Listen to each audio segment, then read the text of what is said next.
know what the hell he is, but he looks really cool. He's a monkey. He's a mandrill. Yeah, mandrill monkey. Oh. I think it's an ape. Yep. An ape? Yeah, that's a mandrill. Okay. You know, our ancestors. I didn't know what a mandrill was, actually. Yeah, but, well, it's just That's kind of embarrassing. Boomer Kawanger. Like, I was like, what the fuck? They're just making up words now. Boomer Kawanger. Yeah. But yeah, it's... Zodiac Age divided the license board into 12 separate classes.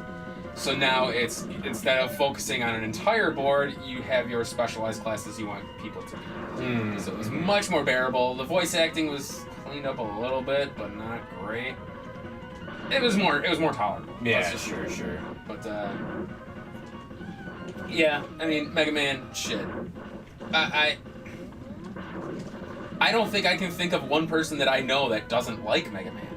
Or at least who doesn't know Mega Man, like, Yeah. or grew up with it, yeah. So it's still it's hard for me to believe that Well, but that this isn't as big Yeah. as like Mega Man wasn't as But- lauded as yeah, oh as- no, but like I said though, it wasn't. I don't think it was ever licensed and just licensed to be quite as big as it could have been. I mean, fair enough, because I mean, Capcom had other things that they had as their main, like, just bread and butter, and so it's honestly it's very expensive if you want to try to license something to be everywhere. I mean, you have to go through a lot of different stuff. You're taking huge risks, and I think that Mega Man just wasn't as big of an IP to them that they were willing to take those risks at the time. Now that, I mean, you're hitting the nostalgic crew, and you're starting to see video game stuff licensed everywhere. I think you're seeing it more often than you used to, but at the same time, it's just, yeah, back then you would not have seen this. You would not have seen it licensed to the extent that it probably should have been. You could definitely see it. A lot of indie games are starting to mimic heavily on like Mega the Man. NES and Genesis era games. Oh yeah, I mean, definitely. You had Mighty Number 9, which was essentially this. Yeah, obviously. I think there's an indie game coming out. I think it's called Android Hunter something. Yeah. It's kind of like seen this as well.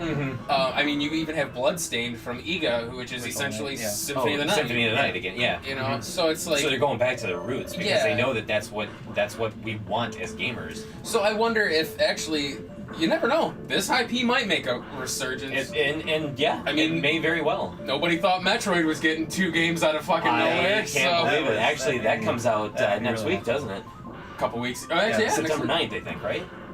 Yes, Yeah. I believe so. Yeah, I That cannot. made me really happy. I cannot wait for that. I got it pre-ordered. Yep, I will be getting that the day that it comes out. I cannot wait to play that game.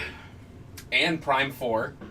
Oh, that's right. That's right. They made the announcement for Prime 4. Is that only? That's only That'll going be to be on the Switch. Switch, right? Yeah. So that I'm excited for. So like I said, who the hell saw that come? Oh no, it's double dose of Metroid after they have kind of like Electric Spark. basically walked away from the franchise. Yeah, I don't think anybody saw that coming. Well, after the fiasco that was Federation Force. I don't think that Oh. it was necessarily because of that. I think because of Have you the. played that game? I haven't. I think it was mainly because of the issues of what ended up happening with Other M and how it was received. Think so? I think that there was a lot of walking away at that point because it was not as well received as they were probably hoping for. Which is sad. Oh no! I have nothing bad to say about Other M. It's just it's unfortunate that people think that by seeing a lighter side or a more human side of Samus, they think that it's just completely destroys the allure of the game of what she went through. So I mean, it's just it's. Oh hey, look at that. Yep. It's there. That's something the demo didn't show us. Those jerks. Well, I had to leave some things in secret. Well, actually, I think the demo didn't even have the heart container in the corner. Probably because it was maxed out on health. Yeah, maybe. So Tim, I'm pretty sure every time we have you on for the Mega Man series on the NES, we talk about this, but what would you say is your favorite off the grid Mega Man title? Like off the main series, off the X series, what would you say is your favorite? So, aside from the classic and X, Yes. Because I would consider those like mainstays. Okay. Like, Mega that's the Man series. Soccer. Well, I actually did like Mega Man Saga. No, I know. I'm just. I always carry a torch for Mega Man Legends 2. I absolutely love that game. Also, I am very fond of the ZX games, ZX and ZX Advent. I feel like people don't really talk about those. They're kind of in a Metroid style, where they're in like a non-linear adventure. Oh, that's cool. They're great action games. Metroidvania. Oh, that's cool. Those are both on the DS. I really enjoyed both of those. I think that the Zero series is critically acclaimed. Everyone likes that. I really like Zero 3, especially. Those were hard. Yeah. Those games were brutal. So I have I have a soft spot for those. I wasn't really into the Battle Network and Star Force games, but I actually liked Network Transmission on the GameCube. Yeah, that was one that played kind of like this, right? Yeah, well, it's a 2D game. Yeah. But it has those RPG elements from Battle Network. You have like you have the battleships and everything. Right. All right. I can see that. That's cool. So a lot of the bosses in this are pretty cool too. If you notice, I use his weakness, and it's like Electric Spark. He loses his armor. Yeah, I saw that. He's an armadillo, and he lost his armor on the first If you don't use the power, he keeps the whole fight, which it changes the dynamic of the fight. So if you do things with Buster versus your weapons, I'm like super nervous. So I'm just doing with the weapon. Oh, sure. I don't want to mess up really bad. I have done multiple runs of the game. I've tried doing speed runs. I've done like Buster only runs. I've done like without doing deaths. The hardest one I think I've done for it is doing the dash boots last. So for all the upgrades, like for X versus Classic Series X, you can get upgrades. You get armor parts. You get sub tanks and heart tanks. The dash boots, that's an upgrade that you can't miss. It's in Chill Penguin stage. You can't progress, past that point. You can't get away from it. But the way to do that, you just play his last, so you don't have access to that dash ability until the end. So that makes a lot of it a little tougher, especially if you fight like Storm Eagle, because he can blow you off the stage. So you have to be pretty careful for that. He almost looks like a mix between an octopus and a xenomorph. Wow. I'm sure as you notice that the bosses in X are animal based. It's a robot animal, whereas in the classic Mega Man series it's something man. They're just man-made, cuts man, and So or Splash Woman. It's a sea of orgies. Well, in the comic there's also Quake Woman as well. Oh, okay. Also in Mega Man 9's original Inception, it actually was going to be Hornet Woman. Okay. And it was going to be a male robot master for a water level. They swapped. But they swapped because she was too stingy. Well, it would have made sense to have it. I get what I did. I got it, and it wasn't great. Yeah, because she's a hornet and she stings people. She's stingy, but that also means that she's stingy towards other people. I don't think you did. You sure you don't want that drink? Pretty sure I don't think you got it. Well, it would have made more sense for Hornet Woman or whatever, because I mean, Queen Bee, like, hornets have queens? Like, I don't know if hornets do. Not like bumblebees. Do they? For Splash Woman's dying in space on a mermaid, so they kind of went with that. Yeah. Okay. But still, like, I don't know. It just didn't make much sense. Yeah. I don't know. Maybe I'm reading too much into it. It's a fucking video game, for Christ's sake. Not like a documentary. But, yeah. That's funny. I loved the Zero series for the GBA. I thought it was splendid. Yeah. It was so well executed. I mean, really give it a shot. It's hard as hell. You'll hate yourself for it. It's tough as shit. I thought that the first game is probably not the hardest. I thought that it eased up a little bit after that, but 0, 3, and 4 have a lot of interesting mechanics. Fun thing too, if you plug in a 0, 3, or 4 cartridge into your DS with Mega Man ZX, you can get the Model O form. They're going to unlock in that game. In ZX, you can transform into different models. And O is I'm blanking on a name, and I'm also being nervous. Is Zero's original body. Model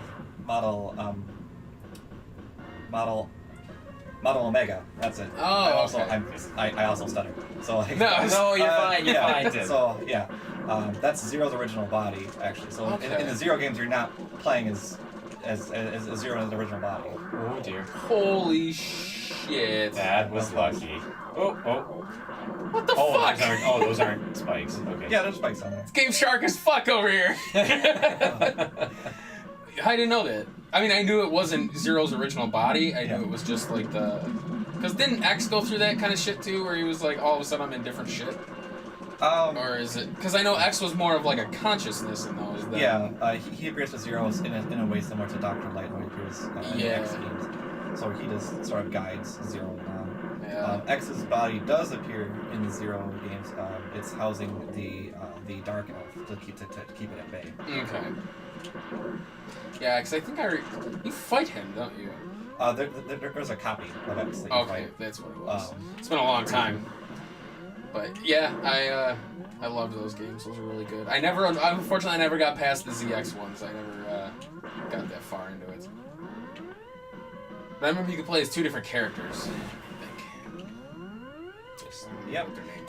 There are Vent and Ale in the first game. And the second game are Ash and Gray. There we go. I'll have to wait for him to die. Oh, he did die. Okay. Wow. And then, of course, there's the beloved Mega Man Command mission. I actually really like that game. I did too. I actually did it. It was a very interesting game. I felt like it's an RPG. Like it is in terms of if its mechanics, it's really fun. So was that boss that you just fought to get the heart container? That was like a completely unnecessary fight. Yeah, you don't have to. Oh you can skip wow, that's really cool. Oh look, he's back. Oh hey, hi. Yeah, I think that was half of the intrigue of this one, was just the fact that you could explore. You could and find actually shit. explore, and you could do things that weren't actually necessary. Yeah. Mm-hmm. That's really cool. That's something that really wasn't There are different around in. secrets. Wow. I think I beat this game once. I've never beat this game. Is this the But one then where you can again, get the Hadouken, or is that? Yes. Yeah. Yes, you can get the Hadouken. Yeah. It's in Armored Armadillo stage. So Okay. after you beat the bosses and get all the stuff, you can go back in there and get that. Hmm. That's right. And doesn't it like kill everything? And We're going down. Yeah. Oh my god. That's funny how he just kind of signaled that. Like the bosses have a bit more like flourish. Yeah, a little personality to him. Yeah. I will say the lore of the X series is so good. That's something I really love like. it.